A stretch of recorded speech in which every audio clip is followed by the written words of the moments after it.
What's going on, guys? Ryan here, and today we're going to be doing the laundry room renovation, and more specifically, we're going to be continuing on the mudding and taping of this room. Now, last episode, that is what we did. We did the first coat for the most of the room, except for this wall because it's not there. But we also have to do a little bit more taping because I added these corner beads, and you should be taping these transition pieces right here to the drywall, just so you don't see the cracks and they don't separate. The other thing we're going to do in this video is we're going to be doing all the other coats that we have to do in the rest of this room. Next episode, we're going to be doing this wall. We're going to be installing drywall, doing the mudding and taping on that wall, and then we're going to be doing all of the texture and the painting of the rest of the room. Now that might happen in a few weeks from now, from when I record this. It might happen next week, it could happen next month. Regardless, this episode, we're just going to be focusing on doing more coats of mud to make it look as good as it can be. Now, I'm still a little sick, but I'm trying to get over it. I'm at the very end of my sickness, so I'm going to try to get this room done today, at least do one coat today. The other thing is, regardless of what happens during the week, I'm going to try to get this room done because I do not want to move the washer and dryer again just to do one more coat. So with that being said, let's get started. I have everything I need right here. So I got my mask so I don't breathe in any of the dust because that dust is not good for you. I got my glasses so it doesn't get in my eyes. And I got my headphones so I can listen to podcasts and I don't have to listen to nothing except for me sanding it down. And I got my little sanding block, which I have a lot more in the shop just in case. I have a brand new one here, so everything should be good to go and it's not falling apart. And then saving the best for last is some water. And actually it's not water, it's liquid IV. I want to make sure I stay hydrated. I'm going to be in a lot of this dust. I'm also going to be working up a sweat. It is not supposed to be super hot today, but it is supposed to get up to like around 72, I think. So I am going to have the window open and potentially even the door just to let the dust kind of go out, also get fresh air in, especially cool air. I'm already sweating in here, and I think it's because of the sun.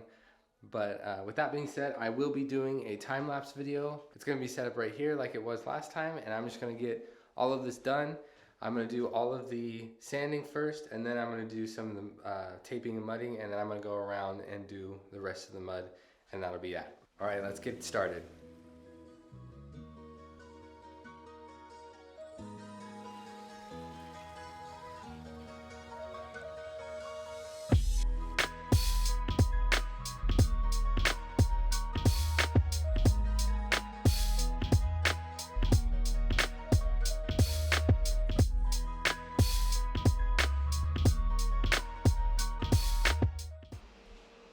Okay, I just got done. My arms are killing me. This is one reason why I didn't want to do it. I've been pushing it off and pushing it off, especially when it came to mudding and taping, because this process. Mudding and taping in general is a lot of work and it takes a lot of time, but all the sanding, oh my. I know that a lot of the, like, especially professional sanders or professional people that deal with drywall, mudding and taping, when they sand, they have like this disc sander that spins when they move it across the ceiling and stuff, so they're not up there like this. You know, that's the part that kills me the most. But I took multiple breaks on the ceiling. I think I did the wall in one shot. But when I got over here to the last little bit, I sat there for a second thinking in my head, like, I gotta sit here for a second. I gotta, like, my arms are killing me. It doesn't look pretty, but all of it is sanded. Next thing I have to do is like brush it all down, vacuum it all, vacuum all the walls, the ceiling, take a lot of that time to vacuum it. And I gotta vacuum the floor, clean up everything, dust myself off because I am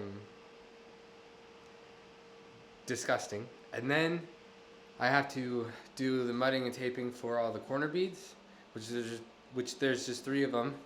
And I forgot to tape this joint right here, so when it dried out it cracked, and when I noticed that I thought, didn't I put some tape there? I didn't, because I think what I was trying to do is build it up because it was such a different, like, I don't know, and I should have just put tape on it to begin with. But with that being said, I'm gonna take a break. I'm probably actually gonna just blow myself off with my air compressor, and I'm gonna take a break for, you know, a little while so my arms can calm down and I can just decompress, because this was a lot of work.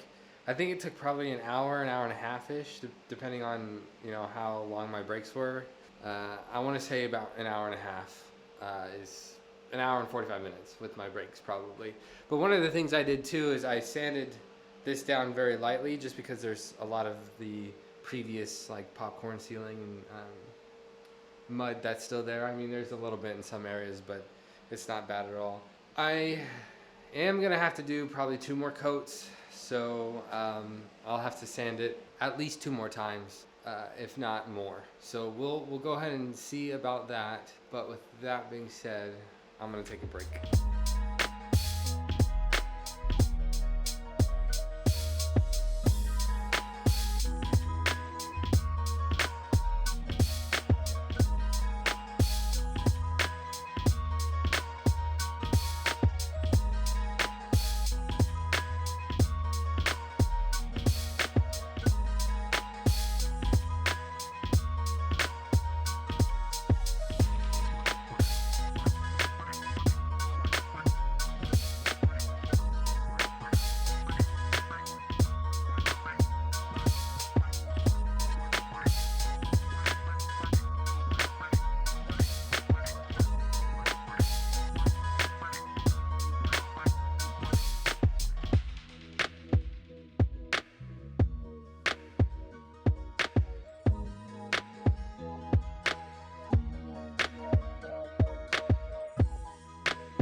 All right, so it's been a couple days and I think I'm ready to do another thing of sanding, and then hopefully just one last coat.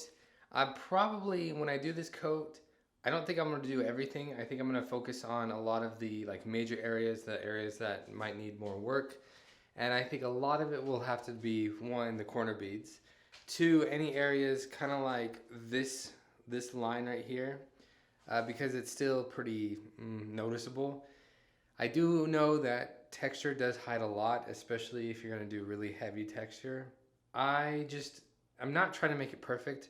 I'm trying to make it good enough. And right now it's not good enough.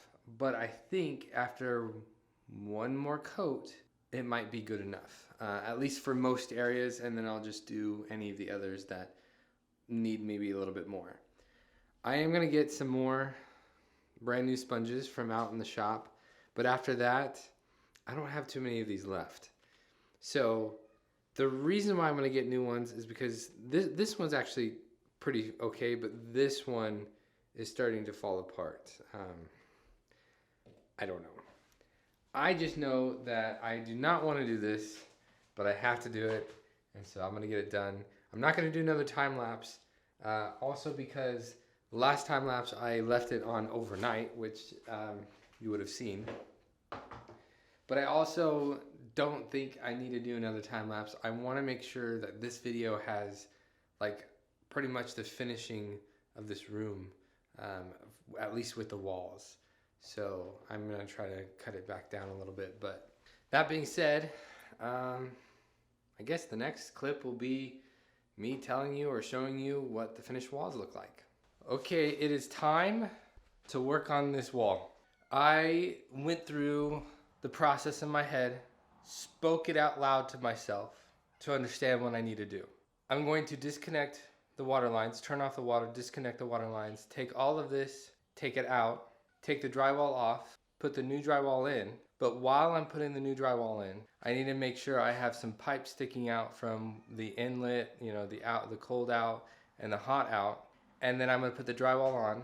After I get all the drywall on, I'm going to put kind of all of this back except for the water filter. And it's going to be hanging off the wall about 2 feet 1.5 2 feet away from the wall, so that I have, one, the ability to work behind it and work on the drywall and not be the pipes be in my way. Second, I figured out that I can still use the water heater, and one reason why is because this power is so long that I could probably stick it out another foot, and it'll be far enough away from the wall where it's not going to be in my way, and we can still have hot water. It'll just be further out from the wall, and we won't have filtered water, which is fine because we didn't have filtered water for a very long time, so it's not that big of a deal. So I am going to do a time lapse, but I don't know if I'm going to be doing it all today or just part of it today or what, but I think I'm going to try.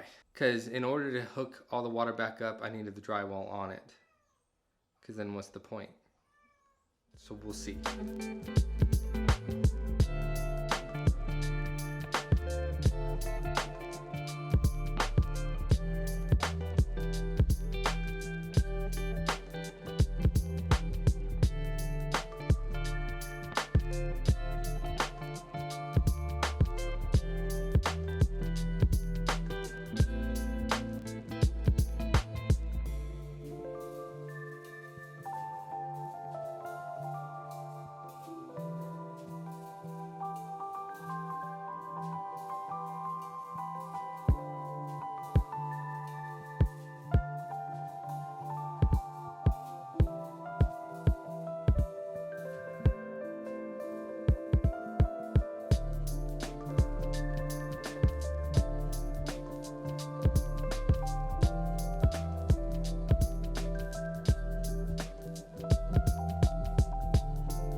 I actually did it. Last night I got this done, and I'm actually really surprised with myself. And I say that because back when I first got the water heater and I had to redo some of the piping and stuff, it literally took me all day and I had to rush to get it done. And I got it done later at night. And I realized while I was doing this, what was the reason that I had the drywall up there in the first place? What was the reason why I did it the way I did it?